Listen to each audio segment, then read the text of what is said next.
Ayan, update po tayo dito sa Ampalaya. Bali, 10 days po siya ngayong araw.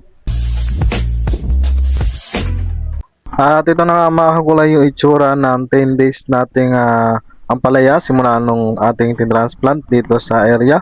At yun nga mga kagulay, ito, tinatabunan natin yung puno ng Ampalaya at kinakayod po yung kanyang gilid para sa ganun po maantala yung mga damo na bagong tubo dito sa area. So bali mga kagulay, wala pa tayong binibigay na abono dito sa Ampalaya.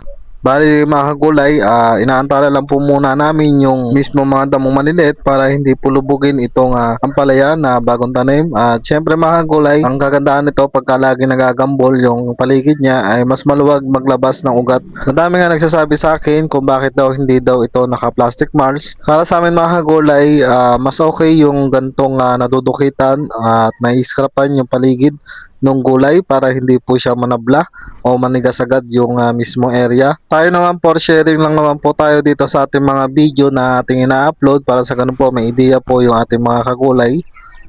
At dito na nga mga kagulay, kinabukasan ay agad ko na itong tinubigan. Kung makikita yung mga kagulay, yung mga damo na maliliit sa paligid niya. Kung mapapansin nyo, yung hindi nagalaw na lupa ay napakadamo na at marami na pong tumutubong maliliit. So bali mga kagulay, yung po yung aming diskarte para hindi po lubugin agad ng damo itong area, lalo na yung ating ampalaya ay medyo maliliit pa. At yun nga mga kagulay, ang gamit nating patubig dito sa ampalaya ay gumagamit po tayo ng generator. Kailangan po talaga nating bumili dito sa ating mga tanim para sa ganun po ay mabuhay na maayos at hindi po mabitin, lalo na ngayon napakatindi po ng init.